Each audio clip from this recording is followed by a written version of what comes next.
Hi friends, film Nagar బాగట్ట ఛానల్కి స్వాగతం సుస్వాగతం. మీరు ఇంతవరకు మన ఛానల్ని సబ్స్క్రైబ్ చేసుకోకపోతే వెంటనే చేసుకోండి ఫ్రెండ్స్. అలాగే ఈ వీడియో నచ్చినట్లయితే ఒక లైక్ కూడా చేసుకోండి. Thank you. అత్యంత రసవత్తరంగా ఉత్కంఠభరితంగా 2017లో జరిగిన ఉత్తరప్రదేశ్ ఎన్నికల్లో అత్యంత భారీ మెజారిటీతో గెలిచాక ముఖ్యమంత్రి అభ్యర్థిని ఎంపిక చేయడం భారతీయ జనతా పార్టీకి సవాలుగా మారింది. రాష్ట్ర మీడియాకు జాతీయ మీడియా తోడై గంటకు పేరు ప్రకటిస్తున్న తరుణమది. రాజ్నాథ్ సింగ్ అంటారు ఒకరు, యోగి ఆదిత్యనాథ్ అంటారు ఇంకొక మీడియా, ఉమాభారతి, మనోజ్ సిన్హా, స్వతంత్రదేవ్ సింగ్, దినేష్ శర్మ, సురేష్ ఖన్నా వంటి పలువురు పేర్లు ప్రచారంలోకి తెచ్చింది మీడియా. అయితే వీరందరిలో యోగి ఆదిత్యనాథ్నే భాజపా ఎందుకు ఏరుకోరి ఎంపిక చేసుకుందనే దానిపై భిన్న వాదనలున్నాయి. భారతదేశంలోనే అతిపెద్ద రాష్ట్రం ఉత్తరప్రదేశ్ అన్న విషయం అందరికీ తెలిసిందే. ఈ వాదనల్లో చాలా వరకు కులాల వారీగా నమోదైన ఓట్లు, స్థానిక బలాబలాలు, సమీకరణలు, ఆర్ఎస్ఎస్ ఆశీస్సులతో పాటు గుజరాత్ ద్వయం నరేంద్ర మోదీ, అమిత్ షా ఆశీస్సులు ఎవరికి అధికంగా ఉన్నాయనే అంచనాలు, విశ్లేషణలు అంశాల ప్రాతిపదికగానే సాగాయి. ఇంత పెద్ద రాష్ట్రానికి అప్పటికే జనాకర్షణ కలిగిన నాయకుడిని ముఖ్యమంత్రిగా భాజపా ఎంపిక చేసి ఉండొచ్చు. 5 రాష్ట్రాల్లో జరిగిన ఎన్నికల తర్వాత పార్టీ జాతీయ ప్రధాన కార్యాలయంలో జరిగిన విస్తృత స్థాయి కార్యకర్తల సమావేశంలో ఈ విషయాన్ని నవభారతావనికి దక్కిన విజయంగా ప్రధాని మోదీ అభివర్ణించారు. రాజ్నాథ్ సింగ్, ఉమాభారతి ఈ ఇద్దరూ సమర్థులే, కానీ వయసులో పెద్దవారు. వరుణ్ గాంధీకి పార్టీపరమైన క్రమశిక్షణ లేదు. ఆయన గతంలో పార్టీలోని సీనియర్ల మనోభావాలను గాయపరిచి ఉన్నారు. ఈ పరిస్థితుల్లో యోగి ఆదిత్యనాథ్ను ఎంపిక చేయడం అధినాయకత్వానికి అనివార్యమైంది. ఆజ్ తక్ అనే హిందీ ఛానల్కు యోగి ఇచ్చిన ఇంటర్వ్యూలో వెలుగు చూసిన విషయాలేంటంటే, నిజానికి ఉన్నత స్థాయి పార్లమెంటరీ కమిటీ విదేశ పర్యటన కోసం యోగి అప్పటికే పీఎంఓ అనుమతి కోరుతూ తన పాస్పోర్ట్ను వారికి స్వాధీనం చేసి ఉన్నాడు. అయితే ఉత్తరప్రదేశ్లో ఎన్నికల ఫలితాలు వెలువడుతున్నందున దేశం వెలుపలకు వెళ్లవద్దని పీఎంఓ వర్గాలు యోగికి సమాచారం ఇచ్చాయి. ఆ సమాచారం యోగికి సంతోషాన్ని ఇవ్వలేదు. ఎందుకంటే ఒక రాజకీయ నాయకుడిగా తన జీవితంలో ఓ అద్భుతం జరగబోతున్నదని అప్పటికింకా ఆయనకు తెలియదు. మహంత్ అవైద్యనాథ్ కాలం నుంచి సామాన్య ప్రజల సమస్యల పరిష్కారం కోసం జనతా దర్బారు పేరుతో ఒక ప్రజావేదికను గోరఖ్నాథ్ మఠం నిర్వహిస్తూ ఉండేది. ప్రజల నుంచి అందే ఫిర్యాదులను, వారు నివేదించుకున్న సమస్యలను కూలంకషంగా మఠం ప్రతినిధులు పరిశీలించి వాటిని స్థానిక అధికారుల దృష్టికి తీసుకువెళితే మాత్రం అవి పరిష్కారం కాకుండా ఉండవు అనే అభిప్రాయం ప్రజలలో బలంగా ఏర్పడింది. ఇది కేవలం గోరఖ్పూర్ నియోజకవర్గమో, ఆ నియోజకవర్గం విస్తరించి ఉన్న జిల్లాకో లేక ఉత్తరప్రదేశ్ రాష్ట్రానికో పరిమితమై ఉండేది. అయితే భారతీయ జనతా పార్టీ పాలనలో ఉండే రాష్ట్రాలకు మాత్రమే పరిమితం కాకుండా ఇతర పార్టీ ప్రభుత్వాలు ఉన్న రాష్ట్రాల్లో ఉన్న సమస్యల పరిష్కారానికి కూడా గోరఖ్నాథ్ మఠం చొరవ చూపేది. మఠం ప్రభావం ఆ స్థాయిలో ఉండేది. సహాయం లేదా తమ సమస్యల పరిష్కారం ఆశించి మఠంకు వచ్చిన వాళ్ల కోసం మహంత్ అవైద్యనాథ్ బృందంలోని సభ్యులు ఆయా సమస్యల పరిష్కారం కోసం వెంటనే సంబంధిత అధికారులను సంప్రదిస్తుండేవారు. కానీ ఫలానా కారణం వల్ల మేము అసహాయులం అంటూ అధికారులు చెప్పిన పక్షంలో ఈ బృందం ఏమీ అనేవారు కాదు. కానీ యోగి ఆదిత్యనాథ్ అలా కాదు. ఫిర్యాదు లేదా సమస్య పూర్వాపరాలు పరిశీలించి సంబంధిత అధికారికి నేరుగా ఫోన్ చేసి మళ్ళీ వివరంగా ఓ లేఖ రాసేవారు. మళ్ళీ తనే 1-2 సార్లు గుర్తు చేసేవారు. అప్పటికీ పరిష్కారం కాకపోతే అప్పుడు ప్రత్యక్ష కార్యాచరణలోకి దిగేవారు. తన అనుచరులు, అభిమానులతో సంబంధిత కార్యాలయం ముందు శాంతియుతంగా ధర్నా నిర్వహించి సమస్యను తక్షణం పరిష్కరించకపోతే ఎదురయ్యే పరిణామాలపై వాళ్లకు భవిష్య దర్శనం చేసేవారు. దాంతో యోగి ఆదిత్యనాథ్ నుంచి ఫోన్ కాలు, లెటర్ వచ్చిన వెంటనే స్పందించడమే మంచిదని అధికార యంత్రాంగానికి అర్థమయ్యింది. యోగి ఆదిత్యనాథ్ను ముఖ్యమంత్రి పీఠంపై కూర్చొండబెట్టడం భాజపా సిద్ధాంతాలను మరోసారి తేటతెల్లం చేసింది. సమర్థులైన స్థానిక నాయకులను అగ్రనాయకులుగా తీర్చిదిద్దడం, పైరవీలకు కాకుండా ప్రతిభకు పట్టం కట్టడం వంటి నిస్వార్థ రాజకీయాలను భాజపా ఆది నుంచి అనుసరిస్తూనే ఉంది. ఈ విధానాన్ని అనుసరించే లాలుకృష్ణ అద్వానీ, మురళీ మనోహర్ జోషి, సుష్మా స్వరాజ్, అరుణ్ జైట్లీ వంటి సీనియర్ నేతలను కాదని గుజరాత్ ముఖ్యమంత్రి నరేంద్ర మోదీని ప్రధాన అభ్యర్థిని చేసింది ఆ పార్టీ. ఇది బీజేపీకి మాత్రమే సాధ్యం. ప్రజల ఆదరాభిమానాలు పుష్కలంగా పొందగలిగి, పార్టీ పట్ల క్రమశిక్షణ, అంకిత భావం కలిగి గల్లీ స్థాయి నాయకులను ఢిల్లీ స్థాయి నాయకులుగా చేయగలగడం భాజపాకు మాత్రమే సాధ్యం. కాంగ్రెస్ పార్టీలో ఇటువంటి అద్భుతం జరగడం మన ముందు తరం కానీ మన తర్వాత తరం కానీ ఎప్పుడైనా చూడదు. పోనీ ఇక ముందైనా ఎవరైనా చూడగలమా? ఆ పార్టీలో ఇందిరాగాంధీ హయాం నుంచి అమలు జరుగుతున్నది ఒక్కటే, బలమైన కేంద్ర నాయకత్వం, భజన చేసే స్థానిక నాయకత్వం. తలకిందుల విధానం వల్లే బలమైన స్థానిక నాయకులను కాంగ్రెస్ పార్టీ ఎప్పుడూ విస్మరిస్తూ వచ్చింది. శరద్ పవార్, మమతా బెనర్జీ, బిజు పట్నాయక్, జగన్మోహన్ రెడ్డి వంటి వారంతా కాంగ్రెస్ పార్టీలో ఉండగా ఎదగలేమని నిర్ధారించుకున్నాకే బయటకు వెళ్లిపోయారు. వారికి కాంగ్రెస్ పార్టీలో సముచిత స్థానం లభించకపోవడం వల్లే వేరు కుంపట్లు పెట్టుకుని చివరికి కాంగ్రెస్ పార్టీ గుండెపైనే కుంపటిగా మారారు. యోగి ఆదిత్యనాథ్కు యువతలో విపరీతమైన ఆదరణ ఉంది. బీజేపీ సానుభూతి పరుల్లో మాత్రమే కాకుండా పార్టీలకు, మతాలకు అతీతంగా విపరీతమైన అభిమానగణం ఉండేది. సోషల్ మీడియాలో పలు అభిమానులు, అనుయాయులు అసంఖ్యాకమైన పేజీలను నడిపి తద్వారా ఆయనకు స్వచ్ఛంద ప్రసారం చేసేవారు. వీటికి తోడు పార్లమెంటేరియన్గా 5 పర్యాయాల ప్రత్యక్ష రాజకీయ అనుభవం యోగికి ఉండనే ఉంది. వేద విద్యతో పాటు ఆధునిక విద్యలోనూ నిష్ణాతులు కావడం, గోరఖ్నాథ్ మఠం తాలూకు పలు సంస్థలను సమర్థవంతంగా నిర్వహించిన అనుభవం కూడా అక్కడకొచ్చి ఆయనను ఉత్తరప్రదేశ్ వంటి అతిపెద్ద రాష్ట్రానికి ముఖ్యమంత్రిని చేసింది. సామాన్య కార్యకర్త కూడా అసామాన్య స్థాయికి చేరుకోగలడనే ఉదాహరణను భాజపా మొదటి నుంచి ప్రోత్సహిస్తూనే ఉంది. అయితే ఓ సన్యాసి భారతదేశంలోని అతిపెద్ద రాష్ట్రానికి ముఖ్యమంత్రి కావడాన్ని జాతీయ, అంతర్జాతీయ మీడియా జీర్ణించుకోలేకపోయింది. దాంతో ప్రధాని నరేంద్ర మోదీ, పార్టీ అధ్యక్షులు అమిత్ షా అభిమతానికి విరుద్ధంగా ఆర్ఎస్ఎస్ యోగిని ఉత్తరప్రదేశ్ పీఠంపై కూర్చొండబెట్టింది అనే అర్ధరహితమైన వాదనలను మీడియా తెరపైకి తెచ్చింది. తనకంటూ ప్రత్యేకమైన జనాదరణ కలిగి ఉండడమే కాకుండా ఉత్తరప్రదేశ్లో బలమైన సామాజిక వర్గాల్లో ఒకటైన ఠాకూర్కు చెందిన ఆదిత్యనాథ్ యోగిని ఉత్తరప్రదేశ్ ముఖ్యమంత్రి పీఠంపై కూర్చొండబెట్టడం మోదీ షాలకు సుతారము ఇష్టము లేదని, ఆయన తమకు పక్కలో బల్లిమయ్యే ప్రమాదం ఉందని, మోదీ షాలు అభద్రతకు లోనవుతున్నారని కూడా జాతీయ మీడియా కథనాలు విశ్లేషించింది. కానీ నిజానికి ప్రజాదరణతో పాటు సమర్థవంతమైన నాయకత్వ పటిమ రెండూ కలిగిన వ్యక్తిగా ఆదిత్యనాథ్ను మోదీ షా చూశారు. అమిత్ షా అప్పటికే యోగి ఆదిత్యనాథ్ శక్తి సామర్థ్యాలు ప్రత్యక్షంగా చూసి ఉన్నారు. ఉత్తరప్రదేశ్లో 2014 లోక్సభ ఎన్నికలకు బాధ్యతడిగా అమిత్ షాను భాజపా అగ్రనాయకత్వం పంపించింది. ఉత్తరప్రదేశ్ స్థితిగతులను, అక్కడ సామాజిక, రాజకీయ వాతావరణాన్ని అవగతం చేసుకునేందుకు ఆ రాష్ట్రమంతటా విస్తృతంగా పర్యటించాడు అమిత్ షా. ఆ సందర్భంలో గోరఖ్పూర్లో పర్యటిస్తుండగా స్థానికుల నుంచి తీవ్ర స్థాయిలో నిరసనను ఎదుర్కోవాల్సి వచ్చింది. అప్పటికి ఆయనకు సరైన భద్రత కూడా లేదు. ఆ సమయంలో అమిత్ షా చేసిన పనేంటంటే యోగి ఆదిత్యనాథ్కు ఫోన్ చేయడం. అంతే. నిమిషాల వ్యవధిలో హిందూ యువవాహినికి చెందిన కార్యకర్తలు మోటార్ బైక్స్పై వందల సంఖ్యలో అక్కడికి చేరుకొని అమిత్ షాకు భద్రత కల్పించి ఆయనను క్షేమంగా ముందుకు తీసుకొని వచ్చారు. యోగి మరియు మఠాధిపతులు తమకు అనుకూలులకు టిక్కెట్ ఇప్పించడం కోసం భారతీయ జనతా పార్టీపై ఒత్తిళ్లు తీసుకొచ్చిన సందర్భాలు చాలా ఉన్నాయని అక్కడ స్థానిక మీడియాలోని ఒక వర్గం చెబుతుండేది. ఈ వర్గం చెప్పడానికి కూడా మిగతా వాళ్ళు వీళ్ళకి ఎంతో కొంత డబ్బులు ముట్టజెబుతుండేవారు. 2002లో శాసనసభకు జరిగిన ఎన్నికల్లో శివప్రతాప్ శుక్లాకు టికెట్ ఇవ్వగా పార్టీ నిర్ణయాన్ని ధిక్కరిస్తూ డాక్టర్ రాధా మోహన్ దాస్ అగర్వాల్ను నిలబెట్టారు యోగి ఆదిత్యనాథ్. ఆదిత్యనాథ్ ఆశీస్సులతో ఆయన చేసిన ప్రచారంతో పార్టీ అభ్యర్థిని మట్టి కరిపించి డాక్టర్ రాధా మోహన్ దాస్ అగర్వాల్ విజయ ఢంకా మోగించారు. ఆదిత్యనాథ్ ఆజ్ఞ మేరకు రాధా మోహన్ దాస్ అగర్వాల్ ఆ తర్వాత భాజపాలో చేరడమే కాకుండా 2007, 2012, 2017లో జరిగిన ఎన్నికల్లో భాజపా తరఫున పోటీ చేసి గెలుపొందారు కూడా. 2017లో జరిగిన 4 రాష్ట్రాల ఎన్నికల్లో మిగతా 3 రాష్ట్రాల కంటే ఉత్తరప్రదేశ్లో హోరాహోరీ పోటీ జరిగింది. భాజపా ప్రత్యర్థులందరూ ఒక్కటైన ఆ ఎన్నికల్లో ఆదిత్యనాథ్ భుజస్కంధాలపై పార్టీని గెలిపించే బాధ్యతనుంచింది. ఆ బాధ్యత తీసుకోవడానికి యోగి మొదట కాస్త అయిష్టం చూపినా తర్వాత పార్టీ ప్రయోజనాలను గుర్తెరిగి ఆ బాధ్యతను స్వీకరించిన యోగి పార్టీ అభ్యర్థులను ఎంపిక చేయడంలో క్రియాశీలక పాత్ర పోషించారు.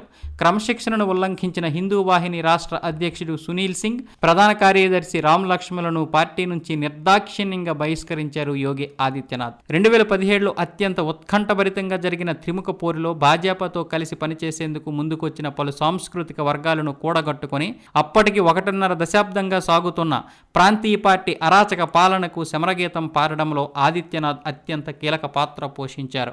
యోగి ఆదిత్యనాథ్ గారు ఉత్తరప్రదేశ్లో ఇంకా చాలా విషయాలు, చాలా కార్యక్రమాలు చేశారు. ఆయన్ని బీజేపీ ముఖ్యమంత్రిని ఎన్నుకోవడానికి చాలా కారణాలున్నాయి. లవ్ జిహాద్ గురించి స్టీఫెన్ బ్రౌన్ అని ఒక వ్యక్తి ఇలా పేర్కొన్నాడు. ముస్లిం టెర్రరిజం ఇప్పుడు కొత్త పుంతలు తొక్కుతోంది.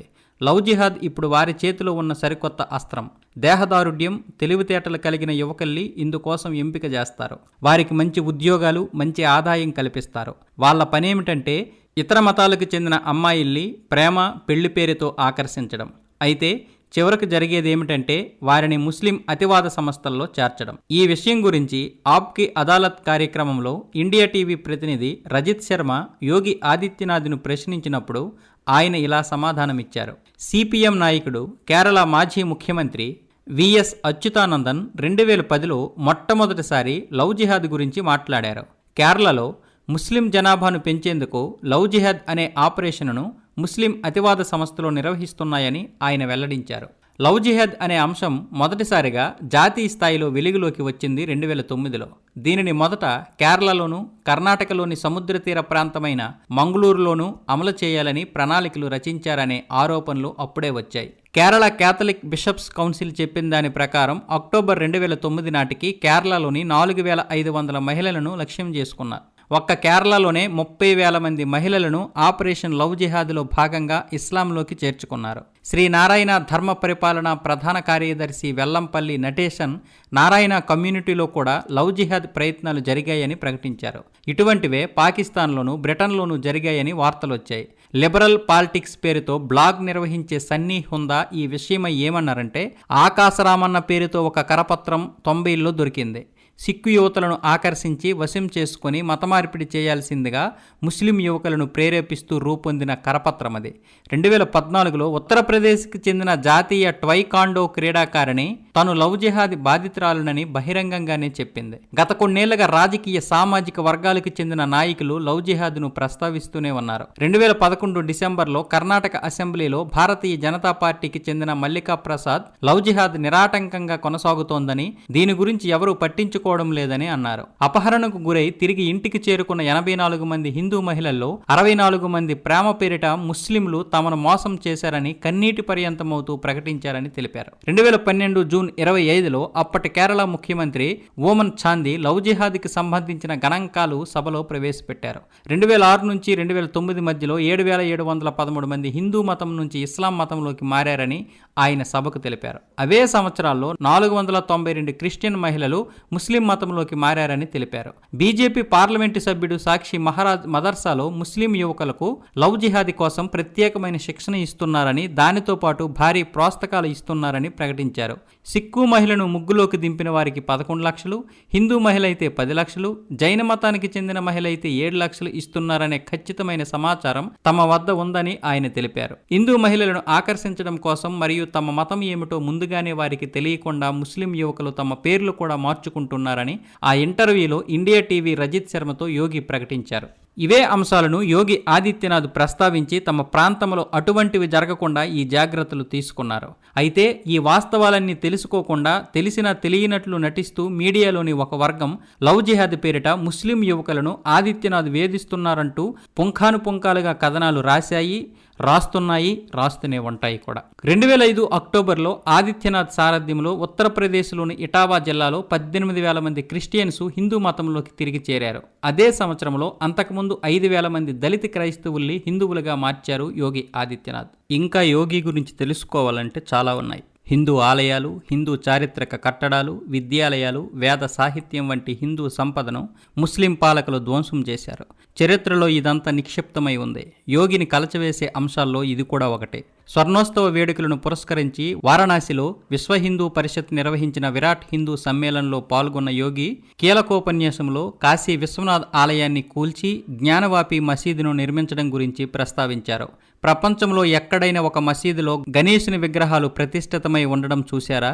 విశ్వనాథ్ ఆలయాన్ని సందర్శించే ప్రతి హిందువును జ్ఞానవాపి మసీదు వెంటాడుతుంది. మాకు అవకాశం రావాలే కానీ ప్రతి మసీదులో గౌరీమాత, గణేష్, నంది విగ్రహాలు ప్రతిష్ఠిస్తాం అంటూ యోగి ఆవేశపూరితంగా ప్రసంగించారంటూ అప్పట్లో డెక్కన్ క్రానికలలో అమిత్ శర్మ రిపోర్టు చేశారు. ఆ ప్రసంగంలో యోగి ఇంకా ఏమన్నారంటే, ఏ మతం వారైనా కాశీని సందర్శించవచ్చు, కానీ మక్కా మదీనాలో ముస్లింలకు మాత్రమే ప్రవేశం ఉంటుంది.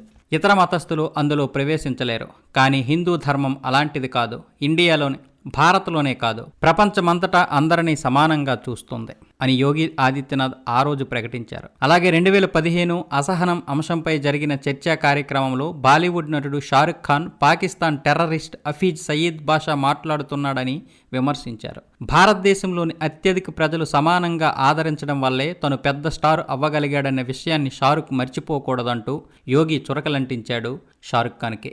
వాళ్లే గనక అతడిని బహిష్కరిస్తే అతడు రోడ్ల మీద తిరగాల్సి వస్తుంది. కావాలంటే షారుఖ్ పాకిస్తాన్కు సంతోషంగా వెళ్ళిపోవచ్చు, అంతేగాని అనుచిత వ్యాఖ్యలు చేయడం అతనికి తగదు అన్నారు యోగి. అలాగే యోగి ఆదిత్యనాథ్ ఒక మతపరమైన సమావేశంలో హిందువుల్ని క్రైస్తవులుగా మార్చాలనే కుట్రలో భాగమే మదర్ తెరిస్సా. సేవ పేరుతో వారిని చేరదీసి తర్వాత వారు మతం మార్చుకునేలా చేశారామె. ఈశాన్య భారతంలోని అరుణాచల్ ప్రదేశ్, త్రిపుర, మేఘాలయ, నాగాలాండ్లో జరిగిన భారీ మత మార్పిడుల కారణంగా ప్రత్యేకవాదం మొదలైంది. దేశం నుంచి విడిపోతామనే అత్యంత ప్రమాదకర పరిస్థితి తలెత్తింది. మనం ఇక్కడ ఇంకా మెజారిటీ సంఖ్యలో ఉన్నాం కాబట్టి అల్పసంఖ్యాక వర్గాలుగా మారిపోయిన హిందువులు ఈశాన్య భారతంలో పడుతున్న కష్టాలు మనకు తెలియడం లేదు.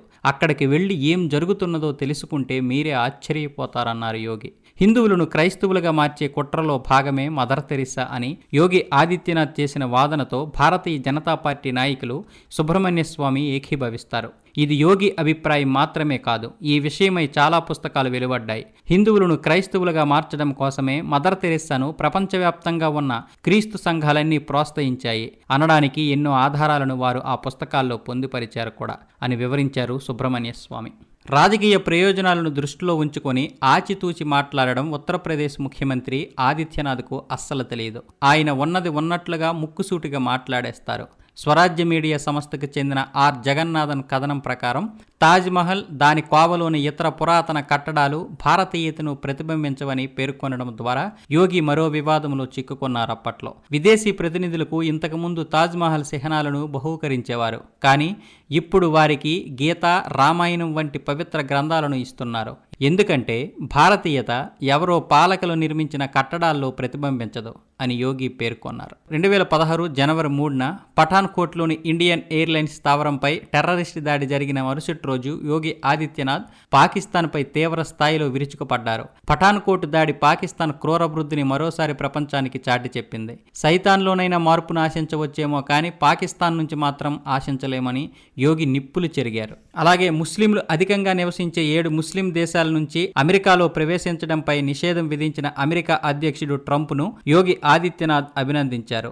భారత్ కూడా ఇటువంటి నిషేధాన్ని కొన్ని ముస్లిం దేశాలపై విధించాల్సిన అవసరం ఎంతైనా ఉందని యోగి ఆదిత్యనాథ్ బలంగా అభిప్రాయపడినట్లుగా ఎన్డీటీవీ అప్పట్లో పేర్కొంది. ఇలా చాలా విషయాల్లో యోగి ఆదిత్యనాథ్ ధైర్యంగా చెప్పగలరు, మాట్లాడగలరు.